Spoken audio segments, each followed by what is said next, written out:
we go. What is going on, Cover One crew? Welcome back to the show. If everybody is doing good, what a Thursday night football contest it was. The snow globe effect and Jameis Winston, the massive roller coaster ride upsetting those Pittsburgh Steelers.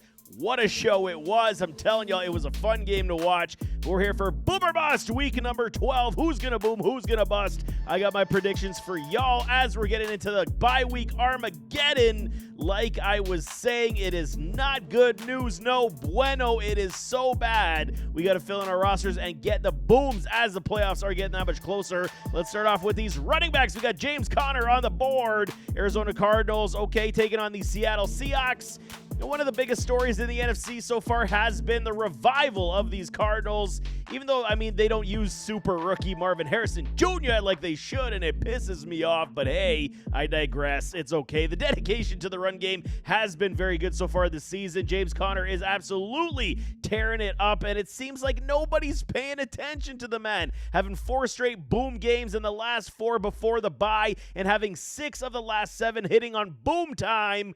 Connor's been carrying a lot of our clubs in a lot of good respects, man. And the only aspect really to be wary about right now is the potential ascension of rookie Trey Benson. I do like me some Trey Benson, that is for sure. But it is kind of all by design at this point to keep a Conner healthy. This is what I believe down the stretch. This is the most important opportunity for these Arizona Cardinals to continue their push as they are on the tops of the division right now, and they will continue to move up as long as they utilize this ground game. Conner's efficiency rates will continue to grow as well, and facing a Seahawks who could have a weather effect involved because there's a boom cyclone or whatever there is in the ocean coming their way.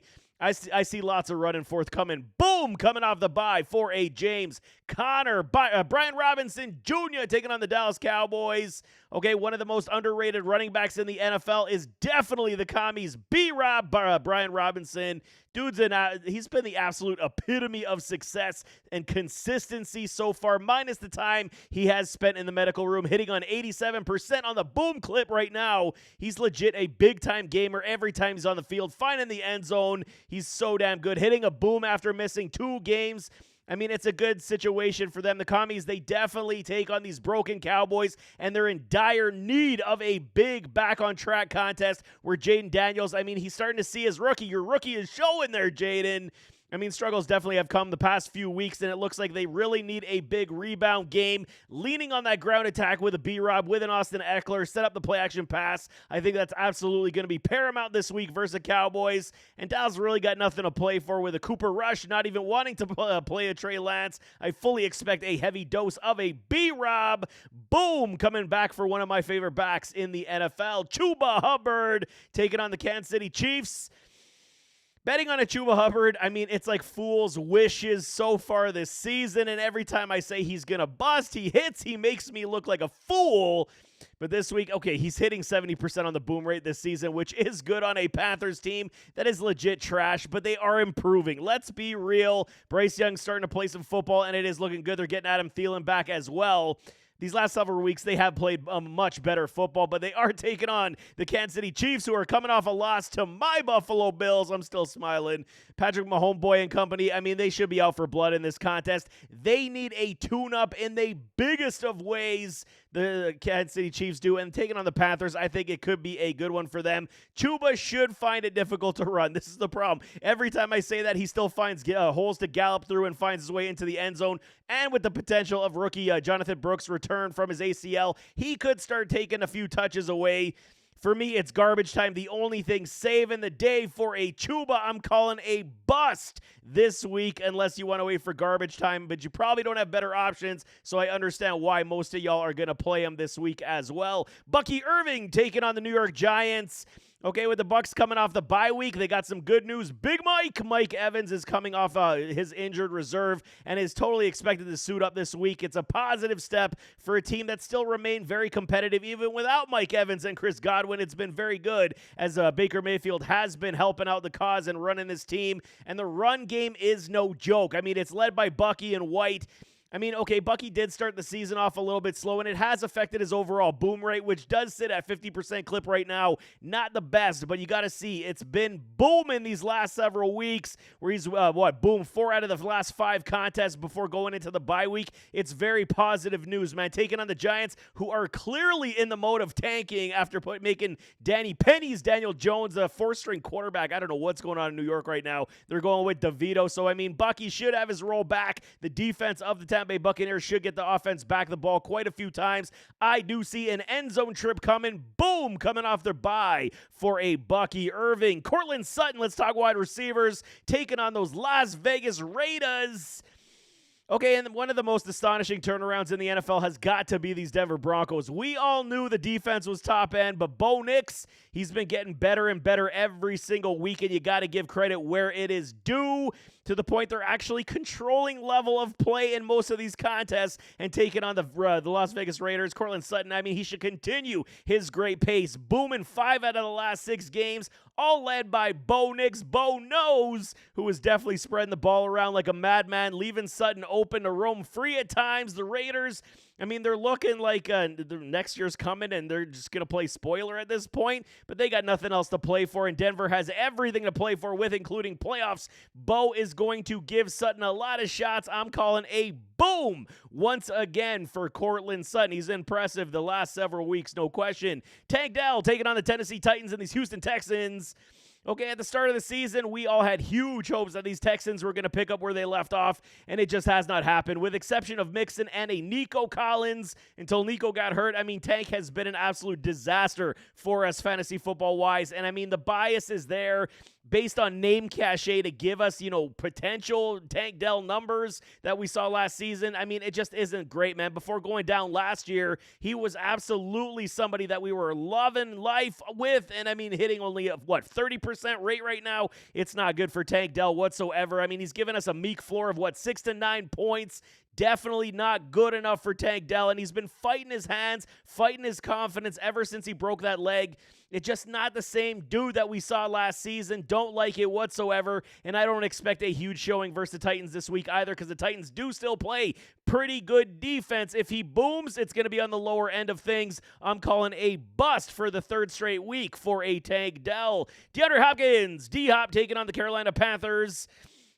And I mean, we can't be too hard on a D-Hop right now. He's only holding 18% boom rate right now. It is not good. Most of the blame definitely has to go to the Titans and Will Levis. Before he got traded to the Kansas City Chiefs, right now he's only got 1 boom game in the last 3 with Kansas City. And the pullback has been strange the last 2 weeks, man, as him and Mahomes just can't get on the same page with any sort of consistency. I mean, Kansas City definitely, like I said, needs a tune-up game in the worst ways, and seeing a homeboy toss 4 TDs in this offense and get them humming would be something that they definitely require. Taking on the Panthers, like I said, who couldn't, it couldn't come at a better time for these Chiefs right now, as they did lose to the Bills, like I said. I mean, this has got to be a chemistry-building game between D-Hop and Patrick Mahomes. Gotta believe it is coming at some point. Has to be in this game. You gotta foresee a touchdown coming. Travis Kelce as well.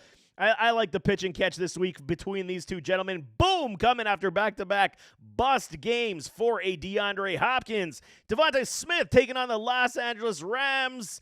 He's one of my favorite wide receivers in the NFL, the Eagles, Devontae Smith. Smitty, we love some Smitty. He's such an exceptional route runner. He's got a catch radius that you would not expect. His arms are so long, man, makes his catch radius so amazing. But it's strange. I mean, his lack of usage in this offense at times leaves me scratching my head as to why. Why are you guys not force-feeding this man the ball, even with an A.J. Brown? It is basically a 3-headed monster. It's Saquon, it's A.J. Brown, and it's Smitty. I just don't understand why he doesn't see the ball. Barkley is the biggest benefactor. He's leading the charge with this ground game. Hurts is vulturing all those TDs on the goal line with that tush push once again. It's gross. I don't like it either. But Smitty, okay, he's had great games. He's only following it up with poor showings. It makes it very difficult to trust on a weekly basis. Hitting 66% on the boom rate right now. Not great, but it's not terrible. We need Smitty to be more involved on a weekly basis. And what a week to do it versus these LA Rams. Definitely need to get him more involved.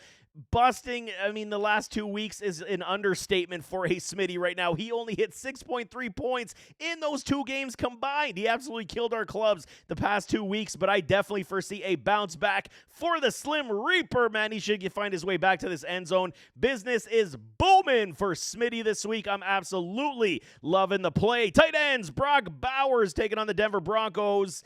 Okay, and this is more of a caution play. I'm already foreshadowing more than a true bench just because he's playing a Denver Broncos defense. Brock Bowers is truly the generational talent we knew coming out of Georgia, and he's absolutely been lighting up the NFL to lead all tight ends right now in fantasy points. Half PPR, booming at 80% rates, hitting booms in the last 6 with a bye in between. Unbelievable season he has had so far, and I mean, this is definitely going to be the toughest task that he has had in quite some time, as the Broncos should focus a lot on a Bowers.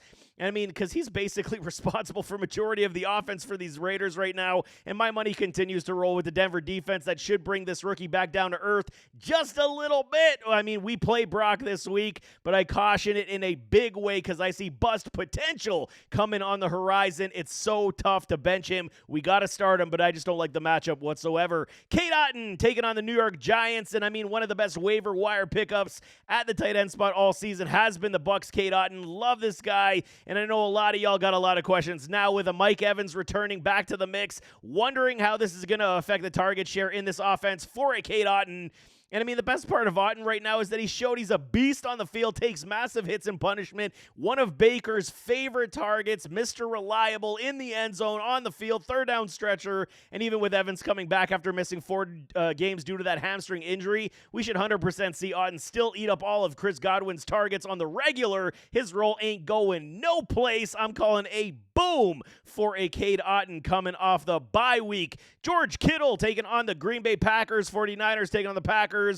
And the people's tight end, George Kittle, he said he's going to play, which I am so happy with because we require him. It's so hard to get quality points from tight ends, man. But, I mean, George Kittle back on the field, definitely a much-needed spark to the sputtering offense. I mean, losing last week was not good for them. 49ers played a lot of football the last 3 years, and, I mean, long playoff runs. It bodes to believe that these guys are just tired, man. Injuries are crept up the entire season, going all the way back to training camp. It's been their biggest foe. There is no question, man. Kittle having one of his best seasons, hitting at 87% boom rates. He's given us the business every single week, everything we need from the tight end spot. Been that X factor on our fantasy teams. He is the tight end 2 right now on the season. I mean, some of y'all, we should be a little concerned with that hamstring injury to suit him up, because what if he does pull it again? He will be out, but I'm saying hell nah. If he's back on the field, it means a boom is coming for George. I'm definitely down with some Kittle this week. Last one, Sam Laporta taking on the Indianapolis Colts. The Lions continue to dominate this season, and I mean, it's all not because of Sam Laporta. It's crazy. Missing last week due to the injury. I mean, he was spotted at practice this week, which is likely for him to suit up versus the Colts, which is positive news. He's got a soft 33% boom rate so far this season, and I mean, one begs to wonder why the Lions are doing this. I truly believe it's legit saving this man for the playoffs. Be that giant mismatch, in the most opportune times in the playoffs. I do believe that his role will definitely expand. They're winning games by 50 points. Why utilize the man and get him potentially injured if they don't have to? Detroit is legit on cruise control without question. Decent test versus the Colts defense, but it's still going to be no matchup for them. I could see a tight end coming a touchdown, coming for this week for Sam. But, I mean, based on usage coming off a miss week due to injury, I got to play it safe. I'm calling a bust once again for a Sam Laporta. But there you have it. That is week number 12. Boomer bust. Who's going to boom? Who's going to bust? I got my predictions here. We definitely got start sit for you once again on Saturday. Definitely check that out. And if your league is on the trade deadline this week, I got a video. Check that one out as well. Get you 6 players in the know to snag on your rosters. But nevertheless, as always, don't forget to hit that like button, hit that subscribe button, jump in those comments, give me your thoughts, and we'll see you next time. I am out.